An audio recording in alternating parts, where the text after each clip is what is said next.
Shri SR. Lal എഴുതിയ കഥ Ernakulam south. ആശ്രയഭവന്റെ മുറ്റത്തെ മരങ്ങളുടെ നിഴലിൽ ചവിട്ടി ആംബുലൻസ് നിൽക്കുമ്പോൾ വൈകിട്ട് 4 മണി കഴിഞ്ഞിരിക്കണം. 3 മണിക്കൂർ നീണ്ട യാത്ര അവസാനിച്ചതിൽ സൂസന്നയ്ക്ക് ആശ്വാസം തോന്നി. ആംബുലൻസിനകത്ത് കിടന്ന് ആശ്രയഭവനെ ആകെ ഒന്ന് ആവാഹിച്ചെടുക്കാൻ അവൾ വിഫല ശ്രമം നടത്തി. പച്ചപ്പിൻ്റെ ചില്ലകൾ വീശിയ ചുവന്ന പൂക്കൾ അവിടവിടെ കൊരുത്തുവെച്ച വാഗമരവും പഴയ തരത്തിലുള്ള ഓടിട്ട കെട്ടിടത്തിൻ്റെ മേലാപ്പും മാത്രമേ അവിടെ കിടന്നുള്ള നേർക്കാഴ്ചയിൽ പെട്ടുള്ളൂ. ആംബുലൻസിൻ്റെ പുറകിലെ വാതിൽ തുറന്ന വിസ്തൃതിയെ, ഇടത്തെ കണ്ണിൻ്റെ കൃഷ്ണമണിയെ അറ്റത്തോളം കൊണ്ട് മുട്ടിച്ച് ആർത്തിയോടെ എത്തിപ്പിടിച്ചു. പഴക്കം ചെന്ന കെട്ടിടത്തിൻ്റെ ഒരു ഭാഗം അങ്ങോട്ടും നീണ്ടു കിടപ്പുണ്ടല്ലോ. അത്തരമൊരു നിശ്ചല ദൃശ്യത്തിലേക്ക് വരാന്തയിലൂടെ 2 സിസ്റ്റർമാരുടെ ചലനം പടിയിറങ്ങി വന്നു. വെള്ളച്ചിറകുകൾ വീശി വരുന്ന കുറ്റികളെ പോലെ. കണ്ണാടി വെച്ച ചിരി നിറച്ച മുഖം സിസ്റ്റർ തെരേസ എന്ന് സ്വയം പരിചയപ്പെടുത്തുകയും മഞ്ഞ നിറത്തിലുള്ള റോസാപ്പൂവ് അവൾക്ക് നേരെ നീട്ടുകയും ചെയ്തു. പെട്ടെന്ന് എന്തോ ഓർത്തിട്ടെന്ന പോലെ റോസാ പുഷ്പത്തെ സൂസന്നയുടെ മടിയിലേക്ക് സിസ്റ്റർ വെച്ചു കൊടുത്തു. 10 വർഷമായി സൂസന്നയ്ക്കൊപ്പം കൂടിയ വീൽ ചെയർ ആദ്യം പുറത്തേക്ക്. വെളുത്ത പെയിന്റിനിടയിൽ നിന്നും തുരുമ്പിൻ്റെ കറുത്ത പല്ലുകൾ അവിടവിടെ നിരത്തിവെച്ച് സൗഹാർദ്ദപൂർവമായ ചിരി അത് സമ്മാനിച്ചു. വീട്ടിൽ നിന്നും ഒപ്പം സഞ്ചരിച്ച സിസ്റ്റർ മിനിയും ആംബുലൻസിൻ്റെ ഡ്രൈവറും ചേർന്ന് സൂസന്നയെ വീൽ ചെയറിൽ പ്രതിഷ്ഠിച്ചു. വീൽ ചെയർ തെന്നിമാറാതെ നോക്കുക എന്നതായിരുന്നു തെരേസയ്ക്ക് അനുഷ്ഠിക്കാനുണ്ടായിരുന്ന കർമ്മം. വളരെ ശ്രദ്ധാപൂർവം എന്ന് തോന്നിച്ച പ്രവൃത്തിക്കിടയിൽ സൂസന്നയുടെ ശരീരം വേദനയുടെ ഒരു കൊടുമുടിയിലേക്ക് സഞ്ചരിച്ചു. അസുഖങ്ങളുടെ പൂമരമാണ് സൂസന്നയുടെ ശരീരം. പടുകൂറ്റൻ മല ഓടിക്കയറിയ പോലെ നെഞ്ചിടിപ്പ് വർദ്ധിച്ചു.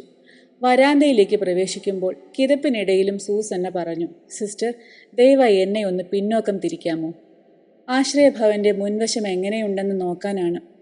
കാഴ്ചകളെ പ്രതിരോധിക്കുന്ന വലിയ മതിൽ കെട്ടാണവിടെ. പായലിൻ്റെ പച്ചപ്പ് അതിനുമേൽ അള്ളിപ്പിടിച്ചിരിപ്പുണ്ട്. വള്ളികൾ മതിലിൽ കൂടി തലയിട്ട് നോക്കുന്നു. സൂസന്നയ്ക്ക് നിരാശ തോന്നി. എങ്കിലും ചെങ്കല്ലുകൊണ്ടുള്ള മതിൽക്കെട്ടോളം പരന്നു കിടക്കുന്ന ആശ്രയഭവന്റെ വെടിപ്പാക്കിയ നീളൻ മുറ്റവും അതിലെ ഒറ്റപ്പെട്ട വലിയ മരങ്ങളും കണ്ണിൽ നിറച്ചെടുത്തു. സിസ്റ്റർ ലിസിയാണ് ആശ്രയഭവന്റെ ചുമതലക്കാരി. വിശാലമായ ഓഫീസ് മുറിയിൽ ഇരുട്ട് തങ്ങി നിൽക്കുന്നുണ്ടായിരുന്നു. അവസാനത്തെ അത്താഴത്തിൻ്റെയും യേശുവിൻ്റെയും ചിത്രങ്ങൾ മാത്രമാണ് ആ ചുമരുകളിൽ ഉള്ളത്.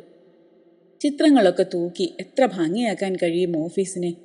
താൻ പലപ്പോഴും സംസാരിച്ചിട്ടുള്ളത് അവരോടാണെന്ന് സൂസന്ന ഓർമ്മിച്ചു. സിസ്റ്റർ ലൂസി ചിരിക്കാൻ ക്ലേശിച്ചു. മുഴക്കമുള്ള ശബ്ദം ചുമരുകളിൽ തട്ടി മുഴക്കം വയ്ക്കുന്നത് സൂസന്ന ശ്രദ്ധിച്ചു. ഫാദർ ആന്റണി പടിയാരത്താണ് ആശ്രയഭവന്റെ സ്ഥാപകൻ. ഒരു ആക്സിഡന്റിൽ അംഗവൈകല്യം സംഭവിച്ച ആളായിരുന്നു അദ്ദേഹം. ഇപ്പോൾ 25 അന്തേവാസികളാണ് ഇവിടെയുള്ളത്. പരസഹായം വേണ്ടവരാണ് എല്ലാവരും. ഫാദർ ആന്റണിയോടുള്ള ആദരവ് കൊണ്ടും ആശ്രയഭവന്റെ പ്രവർത്തനങ്ങൾ നേരിട്ട് കണ്ട് മനസ്സിലാക്കിയും ഒരു വിദേശമല സംഭാവന ചെയ്തതാണ് 1 ഏക്കറോളം വരുന്ന ഈ സ്ഥലം. ഇങ്ങനെയുള്ള പലരുടെയും സഹായമാണ് ആശ്രയഭവനെ നിലനിർത്തുന്നത്. ഫാദർ ആന്റണി കാലം ചെയ്തിട്ട് 2 വർഷം കഴിഞ്ഞു.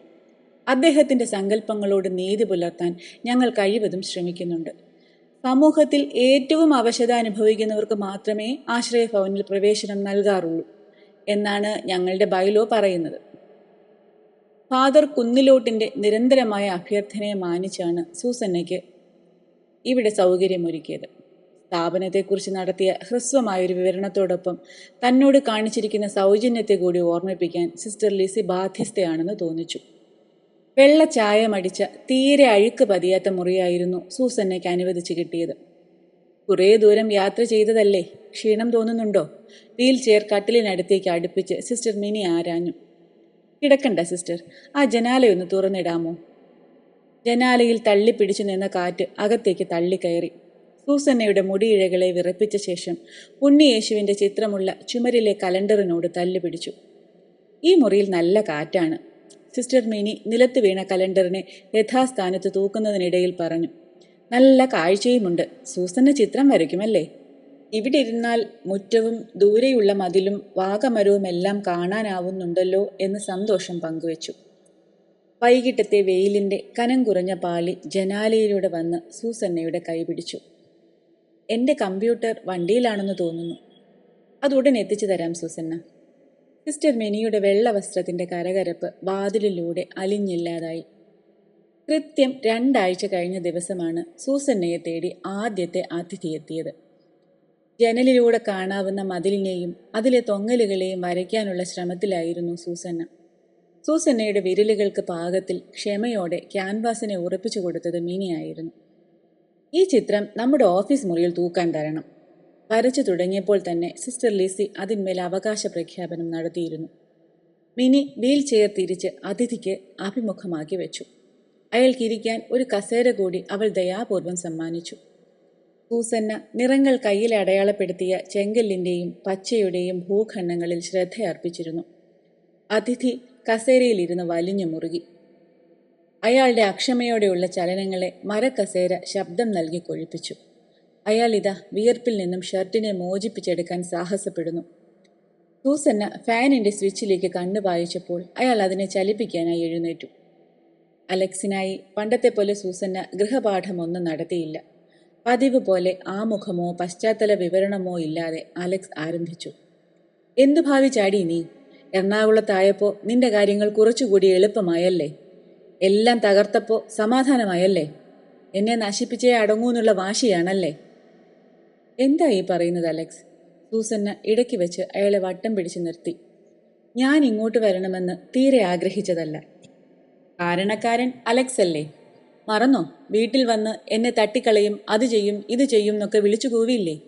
വെള്ളത്തിന്മേലാണെന്ന് എനിക്ക് മനസ്സിലായി. പക്ഷേ അപ്പച്ചനും അമ്മച്ചിയും പേടിച്ചു പോയി. മോളിനെ ഇവിടെ നിന്നാ ഞങ്ങളുടെ മനസ്സമാധാനം കൂടി പോവുമെന്ന് പാവത്തുങ്ങൾ കരഞ്ഞു പറഞ്ഞു. ആർക്കും ശല്യമാകുന്നത് പണ്ടേ എനിക്കിഷ്ടമല്ല. ശവമാണല്ലോ നോർത്താ ഇത്രയും നാളും നിന്നെ. അയാൾ കസേര പിന്നിലേക്ക് തള്ളി. പൊടുന്നനെ എഴുന്നേറ്റ് ചുമരുകളിൽ കൈ മുറുക്കി ഇടിച്ചു. എന്തു വലിയ ശബ്ദമാണ് അലക്സ് ഉണ്ടാക്കുന്നത്. ഇപ്പോൾ എന്താ അലക്സ് ഇത്ര ക്ഷോഭിക്കാൻ? സൂസന്നയ്ക്ക് അയാളോട് പാവം തോന്നി. എന്തുമാത്രം അസ്വസ്ഥനാണ് അലക്സ്. എന്താ നിന്റെ അഭിനയം? ഗംഭീരം. അവൾ ചോദിച്ചത് എന്തെന്നോ? എനിക്ക് നാളെ ഇങ്ങനെ ഒരു അവസ്ഥ വന്നാൽ എന്നെ ഉപേക്ഷിക്കില്ലെന്ന് എന്താണ് ഉറപ്പെന്ന്. നീയാണ് ഇതും മുടക്കിയത്. മനസമ്മതം കൂടി കഴിഞ്ഞതായിരുന്നു. നശിപ്പിച്ചു. അലക്സ് പരാജിതനെ പോലെ തോന്നിച്ചു. നീയൊരു പ്രേമത്തിലാണെന്നും ധൈര്യമുണ്ടെങ്കിൽ മുടക്കെന്ന് വെല്ലുവിളിച്ചതും എനിക്ക് ഓർമ്മയുണ്ട്. അതിൻ്റെ പ്രതികാരമായിരിക്കും. ഞാൻ ഈ ഇട്ടാവട്ടത്തിൽ ചലിക്കാവുന്ന കസേരയിലിരുന്ന് എങ്ങനെയാണ് അറിയുന്നത് അലക്സ് നീ ആരെയാ പ്രേമിക്കുന്നതെന്ന്? നീ ഒരു പിശാചല്ലേ? എല്ലാം അറിയാൻ പറ്റും. ആ 9 മാസത്തെ ജീവിതം, അതാണ് എന്നെ ഇപ്പോഴും വിടാതെ പിന്തുടരുന്നത്. എതിരെ വന്ന വാഹനത്തിന് ചെറിയൊരു ദിശമാറ്റം വന്നതിനാൽ നീ, ഇല്ലെങ്കിൽ ഞാനായേനെ. എങ്കിൽ എന്ത് ചെയ്തേനെ? എന്നെയും കെട്ടിപ്പിടിച്ചിരുന്ന് ജീവിതം തുലയ്ക്കുമായിരുന്നു. എനിക്കിതിൽ കൂടുതൽ എങ്ങനെ സഹായിക്കാനാകും അലക്സ്? ആക്സിഡന്റ് സംഭവിച്ച് 1 വർഷം കഴിയുമ്പോഴേ ഞാനത് ഉൾക്കൊണ്ടു. എൻ്റെ ശരീരത്തിൽ അത്ഭുതങ്ങളൊന്നും സംഭവിക്കാൻ പോകുന്നില്ലെന്ന്. ഡൈവോഴ്സിന് അലക്സ് ശ്രമിച്ചപ്പോൾ ഞാൻ എതിരഭിപ്രായം വല്ലതും പറഞ്ഞു. പെൺകുട്ടിയുടെ വീട്ടുകാർ ആദ്യ ഭാര്യയ്ക്ക് എന്ത് സംഭവിച്ചു എന്ന് അന്വേഷിക്കുക നാട്ടുനടപ്പല്ലേ? പ്രേമിച്ച പെണ്ണിനോടും നീ എന്നെപ്പറ്റി മറച്ചു വെച്ചിട്ടുണ്ടാവും. എത്ര സംയമനത്തോടെ തനിക്കിപ്പോൾ സംസാരിക്കാൻ കഴിയുന്നു എന്ന തിരിച്ചറിവിൽ സൂസന്ന ഒരു ദീർഘനിശ്വാസം പൊഴിച്ചു. അലക്സ് കസേരയിൽ നിന്നും എഴുന്നേറ്റപ്പോൾ ഘോരമായ ശാന്തതയാണ് അയാളുടെ മുഖത്തുണ്ടായിരുന്നത്. അതവളെ ശരിക്കും അമ്പരപ്പിച്ചു. 1ഉം 2ഉമല്ല, 10 വർഷമായി ഞാനൊരു ജീവിതം ആഗ്രഹിക്കുന്നു. കൈ എത്തിപ്പിടിക്കാനാകുമ്പോഴേക്ക് നീയാണ് എപ്പോഴും പടുകുഴിയിലേക്ക് എന്നെ തള്ളിയിടുന്നത്. എനിക്കിനിയും ക്ഷമിക്കാൻ വയ്യ സൂസന്ന.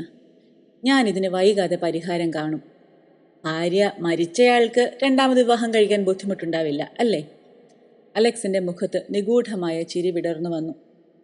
കാറ്റെപ്പോഴോ ചാരിയടച്ച വാതിൽ തുറന്ന് പുറത്തേക്കിറങ്ങിയ അലക്സ് ഒന്നുകൂടി സൂസന്നയുടെ സമീപം വന്നു. എപ്പോഴും പറയുമ്പോലല്ല, കർത്താവ് എന്നോട് പൊറുക്കട്ടെ. സൂസന്നയ്ക്ക് സംസാരിക്കാൻ അവസരം നൽകാതെ അലക്സ് ഇടനാഴി തിരിഞ്ഞു.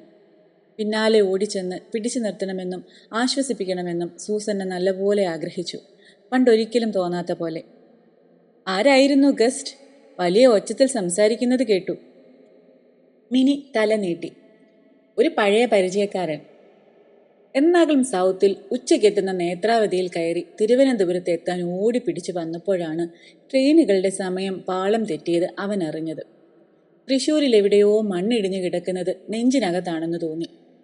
രാത്രി ഷിഫ്റ്റിന് ജോലിക്ക് കയറാനുള്ളതിനാൽ സുഹൃത്തുക്കളുടെ പ്രലോഭനങ്ങളുടെ വഴുക്കൻ പ്രതലത്തിൽ തെന്നി വീഴാതെ പുറപ്പെട്ടതായിരുന്നു അവൻ. ജോണിയും സനലുമൊക്കെ ആഘോഷമെല്ലാം കഴിഞ്ഞ് നാളെയേ പുറപ്പെടൂ. അവരോടൊപ്പം കൂടാൻ ആഗ്രഹിച്ചെങ്കിലും പുതുതായി ജോലിക്ക് ചേർന്ന പത്രത്തിലെ ട്രെയിനിങ് പീരീഡിൻ്റെ കർക്കശത കണ്ണുരുട്ടി കാണിച്ചു. ജനമെല്ലാം ബസ് സ്റ്റാൻഡിലേക്ക് ഘോഷയാത്രയായി പോയിരിക്കുകയാണ്. എന്നാലും ബസ് യാത്ര വയ്യ. തിരുവനന്തപുരം വരെയും നിൽക്കേണ്ടി വരും. തടസ്സം നീക്കാനുള്ള ശ്രമങ്ങൾ തകൃതിയായി നടക്കുന്നു എന്നാണ് റെയിൽവേ അറിയിക്കുന്നത്. 2 മണിക്കൂർ എടുക്കും. നോക്കാം. ഇല്ലെങ്കിൽ തിരിച്ചുപോയി സുഹൃത്തുക്കളോടൊപ്പം പങ്കുചേരാം. വരുന്നത് വരട്ടെ. നെറ്റ് സെന്ററിൽ ഇരുന്ന് മെയിലുകൾ നോക്കുമ്പോൾ ഡയലോഗ് ബോക്സിൽ നിന്നും സൂസന്ന തല ഉയർത്തി ചോദിച്ചു, എവിടെയാ? ഞാൻ എറണാകുളത്താണ്. സൗത്തിൽ കുടുങ്ങിക്കിടക്കയാണ്. സുഹൃത്തിൻ്റെ കല്യാണത്തിന് വന്നതാണ്. വിരലുകൾ പ്രത്യഭിവാദ്യം ചെയ്തു. സൗത്തിലോ? ഞാനിവിടെ അടുത്തുണ്ട്. കണ്ടുപിടിക്കാൻ എളുപ്പമാണ്. ഇത്രയും അടുത്ത് വന്നിട്ട് എന്നെ കാണാതെ പോകാൻ ധൈര്യമുണ്ടോ? പിന്നാലെ സൂസന്നയുടെ പേര് അവൻ്റെ മൊബൈലിൽ തെളിഞ്ഞു. രാത്രിയിലെ ഡ്യൂട്ടി, ട്രെയിൻ, കൂട്ടുകാർ തുടങ്ങിയവ നിരത്തിയുള്ള പ്രതിരോധത്തിൻ്റെ കവചം ഭേദിച്ച് സൂസന്ന സ്നേഹത്തിൻ്റെ വാക്കുകൾ കൊണ്ട് മുറിവേൽപ്പിച്ചു. എന്തായാലും ട്രെയിൻ ലേറ്റ് അല്ലേ അഭിറാം? 10 മിനിറ്റ് മതി ഇവിടേക്ക്. വീട്ടിലെ പോലല്ല. ഇവിടെ അങ്ങനെ എന്നെ കാണാൻ ആരും വരാറില്ല. നീ വന്നാൽ വലിയ സന്തോഷമാകും. 1/2 മണിക്കൂർ നിനക്ക് നീക്കി വയ്ക്കാനില്ലേ? ആശ്രയഭവൻ്റെ വലിയ വരാന്തയിൽ സൂസന്ന അവനെയും കാത്തിരുന്നു. അവളുടെ ചീർത്ത ശരീരം വീൽ ചെയറിനുള്ളിൽ ശ്വാസം മുട്ടുന്നുണ്ട്. ഇതെൻ്റെ അടുത്ത സുഹൃത്താണ് അഭിറാം. പത്രപ്രവർത്തകനാണ്. സിസ്റ്റർ ലിസിക്കും മിനിക്കും പരിചയപ്പെടുത്തി. എൻ്റെ ഈ വിരലുകളെ ഇവൻ വിശേഷിപ്പിച്ചത് എന്തെന്നോ? ദൈവത്തിൻ്റെ വിരലുകൾ.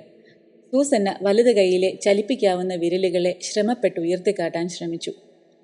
റോഡ് ആക്സിഡന്റുകൾ തകർത്ത ജീവിതങ്ങളെപ്പറ്റി നേരത്തെ ജോലി ചെയ്തിരുന്ന പത്രത്തിൽ അവനൊരു പരമ്പര ചെയ്തിരുന്നു. അതുമായി ബന്ധപ്പെട്ടാണ് സൂസന്നയെ വീട്ടിൽ പോയി കണ്ടത്. തൻ്റെ പേരോ തിരിച്ചറിയാവുന്ന വിവരങ്ങളോ ഒന്നും ലേഖനത്തിൽ ഒരിടത്തും ഉപയോഗിക്കരുത് എന്ന് കർക്കശമായി വിലക്കിയ ശേഷമാണ് സൂസന്ന മനസ്സ് തുറന്നത്. സൂസന്നയെക്കുറിച്ച് നിങ്ങളുടെ പത്രത്തിൽ എഴുതിക്കൂടെ മിസ്റ്റർ അഭിറാം? നല്ലൊരു ചിത്രകാരിയാണ്. ഈ അവശതകൾക്കിടയിലും ഞങ്ങളുടെ സ്ഥാപനത്തിന് പേര് കിട്ടും എന്ന സ്വാർത്ഥമോഹം കൂടി ഉണ്ടെന്ന് കൂട്ടിക്കൊള്ളൂ, സിസ്റ്റർ ലിസി ചോദിച്ചു. അഭിറാമിൻ്റെ കുഴപ്പമല്ല സിസ്റ്ററെ. അങ്ങനെ വല്ലതും എഴുതിയാൽ ഞാനുമായുള്ള ബന്ധം അന്ന് അവസാനിപ്പിക്കുമെന്ന് ഭീഷണിപ്പെടുത്തിയിട്ടല്ലേ. ഒന്നാമത് ഞാൻ നല്ലൊരു ചിത്രകാരിയല്ല. അവശതകൾക്കിടയിലും ചിത്രം വരയ്ക്കുന്നത് ഒരു വലിയ കാര്യവുമല്ല. സൂസന്ന ഇതെല്ലാം അവനോട് പലവട്ടം പറഞ്ഞിട്ടുള്ള ന്യായങ്ങളാണ്. യഥാർത്ഥ കാര്യം ഇതൊന്നുമല്ല. സൂസന്ന അവനോട് മാത്രമായി ശബ്ദം താഴ്ത്തി. കോളേജിൽ പഠിക്കുമ്പോൾ എനിക്ക് എത്ര ആരാധകരാ ഉണ്ടായിരുന്നതെന്നറിയാമോ? ഞാൻ സാമാന്യ സുന്ദരിയായിരുന്നു. ഞാനിപ്പോൾ ഇങ്ങനെയാണെന്ന് അവന്മാരൊന്നും അറിയാൻ പാടില്ല. പഴയ സൂസന്നയെ കൊല്ലാൻ ഞാൻ സമ്മതിക്കില്ല. സൂസന്നയുടെ പൊട്ടിച്ചിരിയുടെ ഭാഗമാകാൻ അവന് കഴിഞ്ഞില്ല. ഇപ്പോഴാകെ ടെൻഷനാ അഭിറാം. രാത്രി ഉറങ്ങണമെങ്കിൽ ഗുളിക വേണം. 35 വയസ്സ് വലിയൊരു പ്രായമായി തോന്നുന്നു. മുറിയിലെ സ്വകാര്യതയിൽ അവളുടെ ഉത്സാഹമെല്ലാം ചോർന്നു പോയതുപോലെ തോന്നി. അതെന്താ ഇങ്ങനെ? വലിയ ബോൾഡായിരുന്നല്ലോ. അലക്സിൻ്റെ ശല്യമുണ്ടോ ഇപ്പോഴും? ഇടയ്ക്ക് വന്നിരുന്നു. പുതിയൊരു ബന്ധം അറ്റുപോയതിലുള്ള മുറിവുമായിട്ട്. 40-ാം വയസ്സിലൊക്കെ ഒരു പെൺകുട്ടിയെ പ്രേമിച്ച് വശപ്പെടുത്താൻ എത്രമാത്രം പ്രയാസപ്പെട്ടിരിക്കും. അലക്സിനോട് പണ്ട് തോന്നിയിരുന്ന വെറുപ്പോ വിദ്വേഷമോ ഇപ്പോൾ തോന്നുന്നില്ല. ഞാൻ അയാളെ വല്ലാതെ ബുദ്ധിമുട്ടിക്കുന്നുണ്ട്. അയാളുടെ ഭാഗം കൂടി സൂസന്ന ഇപ്പോൾ ചിന്തിക്കേണ്ട ആവശ്യമുണ്ടോ? ചിത്രം വരയ്ക്കലിൽ കുറച്ചുകൂടി ശ്രദ്ധിക്കൂ സൂസന്ന. നമുക്ക് എറണാകുളത്തൊരു എക്സിബിഷൻ സംഘടിപ്പിക്കണം. ഇത്തരം കാര്യങ്ങളിൽ ശ്രദ്ധ കേന്ദ്രീകരിച്ചാൽ തന്നെ പകുതി ടെൻഷൻ ഒഴിവാക്കാൻ കഴിയും. മനക്കരുത്തൊക്കെ ഇപ്പോഴുമുണ്ട്. എൻ്റെ ജീവിതം മറ്റൊരാളുടെ മനസ്സമാധാനം തകർക്കുന്നു എന്നതാണ് സങ്കടപ്പെടുത്തുന്നത്. പിളർത്ത ചിരിക്കൊടുവിൽ സൂസന്നയുടെ കണ്ണ് നനഞ്ഞതായി തോന്നി. എങ്കിലും ഞാൻ ആത്മഹത്യ ചെയ്യാനൊന്നും പോകുന്നില്ല. അത് ഇവിടെ താമസിക്കുന്ന മറ്റുള്ളവരെ കൂടി നിരാശരാക്കി കളയില്ലേ? പെയിന്റിംഗ് എക്സിബിഷൻ സീരിയസ് ആയി തന്നെ ആലോചിക്കുക. എനിക്കും ചില സഹായങ്ങൾ ചെയ്യാൻ കഴിയും. വരട്ടെ, ഞാൻ നിന്നെ വിളിക്കാം. ജോണി മൊബൈലിൽ പാടാൻ തുടങ്ങി. അവന് ചെവി കൊടുത്തപ്പോൾ സൂസന്ന ഗാഠമായ എന്തോ ആലോചനയിൽ ആണ്ടുപോയി. മച്ചമ്പി റെയിൽവേ സ്റ്റേഷനിലില്ലേ? നമ്മുടെ പ്രമോദും ടീമും വന്ന് ചാടിയിട്ടുണ്ട്. വണ്ടിയുണ്ട്. അവൻ തിരുവനന്തപുരത്തേക്കാ. ജോണിയുടെ ശബ്ദം ഇഴഞ്ഞു വന്നു. ഞാൻ സ്റ്റേഷനിലെത്താം. തൊട്ടടുത്തുണ്ട്. ഓക്കെ. എറണാകുളത്ത് വന്നാൽ കാണാതെ പോകരുത്. സൂസന്ന അവനൊരു ചിത്രം സമ്മാനിച്ചു. രാത്രിയിലെ വിളക്കുകൾ എന്നായിരുന്നു അതിൻ്റെ പേര്. വാഗമരത്തിൻ്റെ ചുവട്ടിലായിരുന്നു സൂസന്ന കിടന്നത്. അവൾക്കിഷ്ടപ്പെട്ട വാഗമരം പൂക്കൾ ചുറ്റും പൊഴിച്ചിട്ടിരുന്നു. സൂസന്ന അവനോട് എന്തോ പറയാൻ ചുണ്ടുകൾ ചലിപ്പിച്ചു. ചില്ല് ഗ്ലാസുകളാണ് അതിനെ തടഞ്ഞത്. കൈകൾ വയറിന് പുറത്തായി കമിഴ്ത്തി വെച്ചിരുന്നു. ആശ്രയഭവന്റെ മുറ്റത്ത് ഛിന്ന ഭിന്നമായി നിൽക്കുന്ന ആൾക്കാരെ ചേർത്ത് നിർത്തിയാൽ ഒരാൾക്കൂട്ടത്തിന്റെ വലിപ്പം വന്നേക്കും. അന്തേവാസികളിൽ ചിലർ വരാന്തയിൽ ദുഃഖം പേറിയിരിക്കുന്നു. സിസ്റ്റർ ലിസിയും മിനിയും അതിനിടയിൽ നിന്ന് പരിചയഭാവത്തിൽ അവനെ സമീപിച്ചു. മിനിയുടെ മുഖം കരഞ്ഞു വീർത്തിരിക്കുന്നു. മെനഞ്ഞാന്ന് രാത്രിയിലായിരിക്കണം. വൈകിട്ട് കഞ്ഞി കുടിച്ചു. വായിക്കാനുണ്ടെന്ന് പറഞ്ഞ് മുറിയിലേക്ക് പോയി. ഞങ്ങളെല്ലാം ടി വിക്ക് മുന്നിലിരുന്നു. രാവിലെ മിനി ചെന്ന് നോക്കുമ്പോഴാണ്. എല്ലാവർക്കും ധൈര്യം കൊടുത്തിരുന്ന ആളാണ്. ഇവിടുത്തെ ഗേറ്റ് രാത്രി പൂട്ടാറില്ലേ സിസ്റ്റർ? സിസ്റ്റർ ലിസിയുടെ ചുണ്ട് ഓടി കീഴ്ത്താടിയോളം എത്തി. ഇങ്ങോട്ട് കയറാനുള്ള ഗ്രില്ല് കൂടി ഞങ്ങൾ വലിച്ചിടാറില്ല. ഇവിടെ നിന്ന് എന്തു കൊണ്ടുപോകാനാണ്? ഇവിടെ ജീവിക്കുന്നവരോട് ആർക്കാണ് ശത്രുത തോന്നുക? നിങ്ങൾ സംശയിക്കും പോലൊന്നുമില്ല mister. It is clearly a suicide. 2 വിരലുകൾ മാത്രം സ്വാതന്ത്ര്യത്തോടെ ചലിപ്പിക്കാൻ കഴിയുന്ന സൂസന്നയ്ക്ക് അതേ കൈയിലെ ഞരമ്പുകൾ മുറിച്ച് മരിക്കാനാവുമോ? സൂസന്നയുടെ കൈയിലേക്ക് ഒന്നുകൂടി നോക്കി. രക്തം വാർന്നുപോയ മുറിവായ തുറന്ന് അത് ഘോരമായി നിലവിളിക്കാൻ തുടങ്ങി. സൂസന്ന സെമിത്തേരിയിലേക്കുള്ള യാത്രയ്ക്ക് തയ്യാറെടുക്കുകയാണ്. ആംബുലൻസ് അവൾക്കായി കാത്തുകിടന്നു. അഭിറാമിന് സിസ്റ്റർ ലിസിയെ തിരഞ്ഞു പിടിച്ച് പറയാതിരിക്കാനായില്ല. ഗേറ്റിന് നല്ലൊരു താഴിടുന്നത് നല്ലതായിരിക്കും സിസ്റ്റർ. ഗ്രില്ലുകൾ വലിച്ചിടാൻ മറക്കരുത്.